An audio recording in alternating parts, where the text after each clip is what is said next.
Em nossas anotações acerca da antropologia jurídica, nós vamos desenvolver várias temáticas para acompanhamento pelos nossos alunos. Hoje, nós vamos tratar de um tema bonito, instigante, importantíssimo.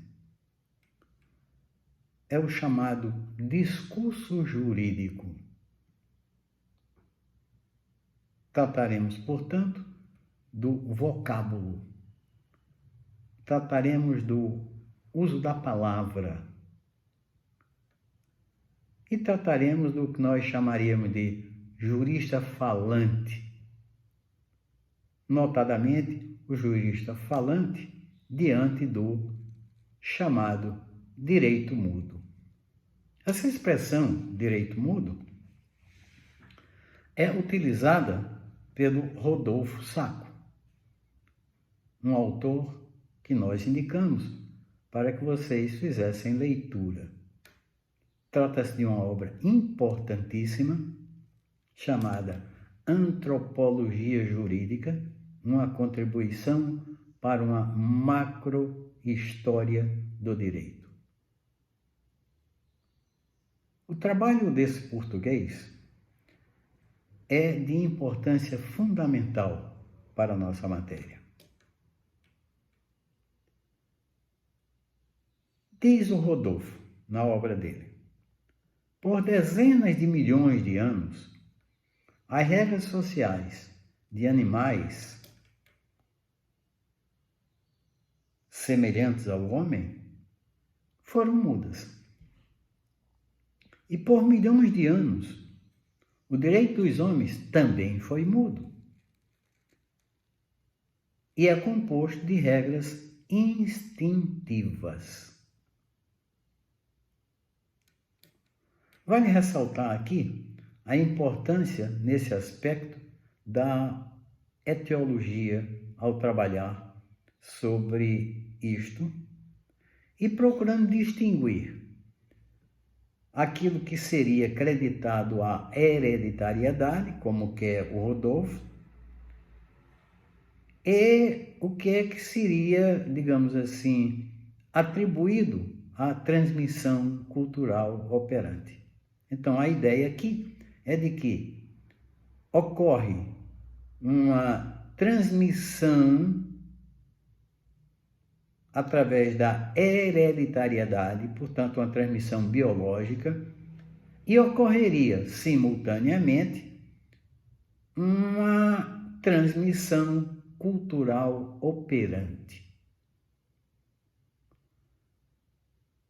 Voltemos ao fio condutor. Em algum momento, o direito mudo, vamos chamar ele de direito consuetudinário, ele passa a ser substituído gradativamente pelo direito autoritativo, isto é, um direito falado. Dá-se aí uma preponderância, portanto, à escrita. Posteriormente, e dá-se aqui uma preponderância também muito grande à palavra técnica, isso é, o conteúdo da regra. Não significa dizer que o direito mudo morre aí.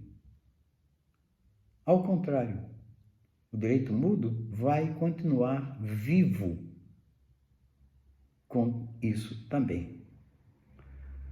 E quais seriam os motivos, né? E aí voltamos à ideia do Rodolfo. Ele nos dá 3 motivos. O primeiro motivo, dado pelo Rodolfo, é de que a norma falada, visível, legível, audível, ela tem uma cópia muda presente no DNA e na cultura do homem. O segundo motivo é que essa norma falada tem um significado. E por último, é que o ordenamento jurídico sobrevive, no ordenamento jurídico, digo melhor, sobrevive a norma muda, isso é, a norma costumeira, isso é, a norma latente, identificável através da hermenêutica, através dos conceitos jurídicos e através dos princípios gerais do direito e também dos próprios valores expressados pelas normas jurídicas. Aqui vale um parênteses.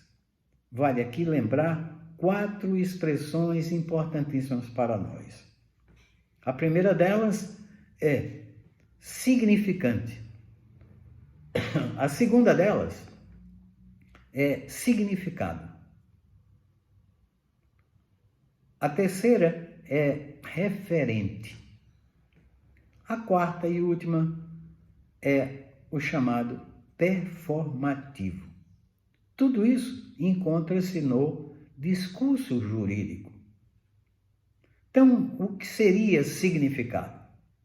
Olha, significado é a forma, é o corpo, é aquilo que se vê graficamente, ou aquilo que se ouve da palavra.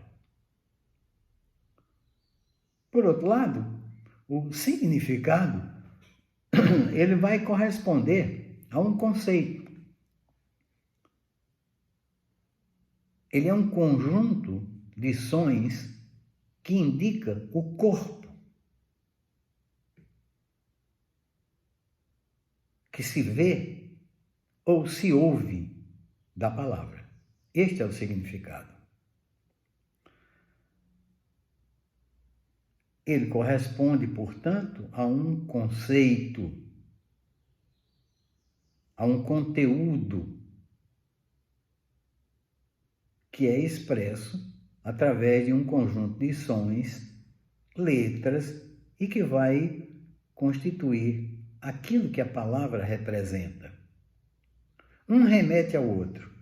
É como se fossem uma moeda com 2 faces. A imagem acústica ou a imagem gráfica corresponde ao significante.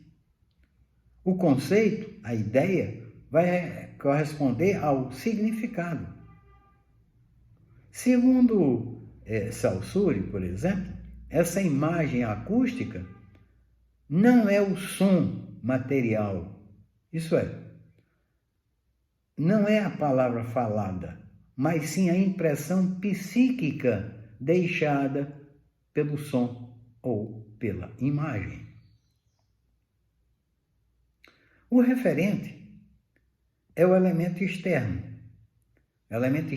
do mundo extralinguístico, seja ele real ou imaginário, que vai implicar, que vai remeter a um signo linguístico, num determinado contexto sociocultural e do discurso jurídico. E, por fim, temos o performativo. O performativo é um dizer, é um afirmar, mas é um dizer, é um afirmar acompanhando, ou acompanhado, digo melhor, de um fazer, de uma realização, de uma ação efetiva. Por exemplo, quando o juiz pronuncia, eu te condeno, ou eu te absolvo.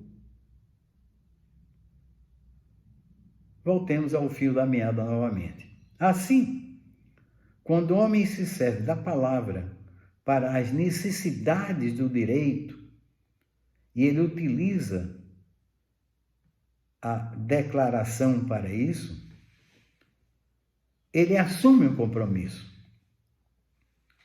desde que ele seja um dominante.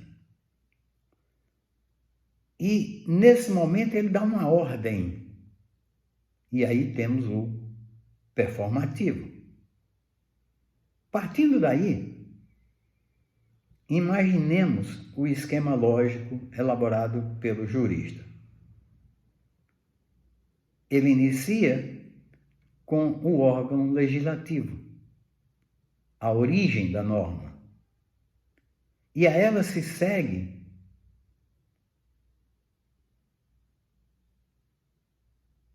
cronologicamente o contrato ou a obrigação.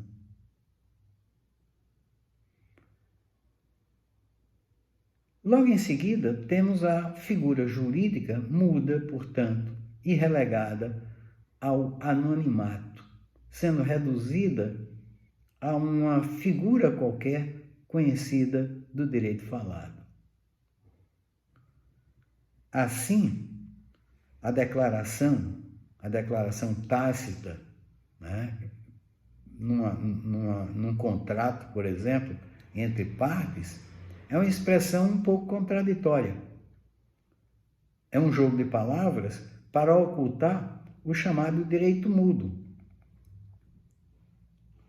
Poderíamos dizer, o jurista, ele prefere o não sentido da declaração tácita a uma honesta referência ao direito mudo.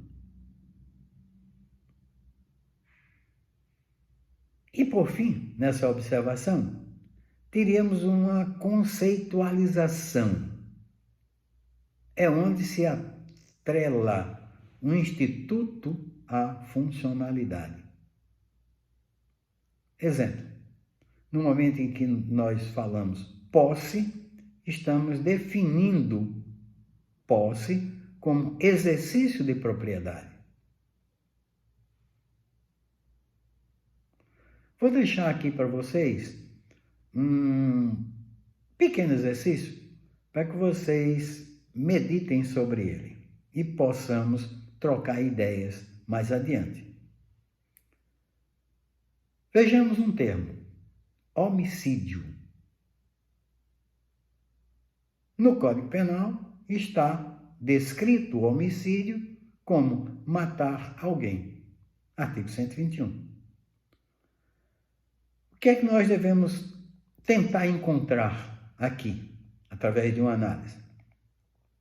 Primeiro, qual é a fonte autoritativa desse preceito?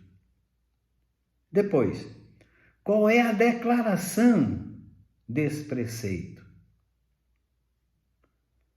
E qual é o conceito envolvido aí? E agora o mais importante, que é a função prática em termos de sociologia jurídica. E é claro que para você entender isso aqui, o que é homicídio, ou furto, ou roubo, ou qualquer outra norma jurídica, no caso da área criminal, você vai ter que se valer de conhecimento da criminologia. E a criminologia você vai ter tipos diferentes dela. E lembrem-se, a criminologia que nós seguimos é a chamada criminologia crítica. Bons estudos, por hoje é o bastante, e nas próximas aulas continuaremos com as nossas anotações de antropologia jurídica. Bons estudos!